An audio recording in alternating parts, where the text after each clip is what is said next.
নমস্কাৰ, আপোনালোকে ইতিমধ্যে অলপ আগতে গম পালে যে আমাৰ UPSC চিভিল সাৰ্ভিচ এক্সামৰ ৰিজাল্ট ঘোষণা কৰা হৈছে।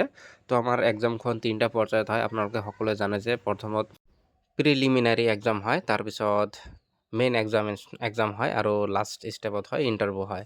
এই UPSC CSE এক্সামৰ প্ৰথম ষ্টেজ যিটো প্ৰিলিমিনাৰী এক্সাম এইটো হৈছিল 16 জুন 2024 আৰু তাৰপিছত নেক্সট ষ্টেপ যিটো আছিল এইটো হ'ল মেইন এক্সাম ৰিটেন এক্সাম আছিল। এইটো 20 ছেপ্টেম্বৰৰ পৰা 29 ছেপ্টেম্বৰৰ ভিতৰত হৈছিল আৰু ফাইনেল ষ্টেজ ইণ্টাৰভিউ এইটো হৈছিল 7 জানুৱাৰীৰ পৰা 17 এপ্ৰিল 2025।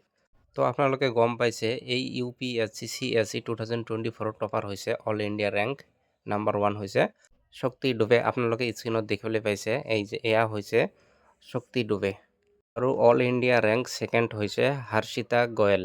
আপোনালোকে স্ক্ৰীনত দেখিবলৈ পাইছে চিভিল সাৰ্ভিচ মেইন এক্সামিনেশ্যন 2024 ইয়াৰ ৰিজাল্ট দিয়া আছে। তো কেণ্ডিডেটৰ এগেইনষ্টে ৰোল নাম্বাৰ দিয়া আছে আৰু কোনে কিমান ৰেংক পাইছে ইয়াত লিষ্টখনত দিয়াই আছে। নাম্বাৰ 1 ৰেংক হৈছে শক্তি ডুবে, নাম্বাৰ 2 ৰেংক হৈছে হৰ্ষিতা গোয়েল। ঠিক এনেকৈ বিভিন্ন ধৰণৰ ৰেংক দিয়া আছে। টপ 50 লৈ ইয়াত ৰেংক দিয়া আছে, আপোনালোকে চাব পাৰে স্ক্ৰীনত দিয়া আছে।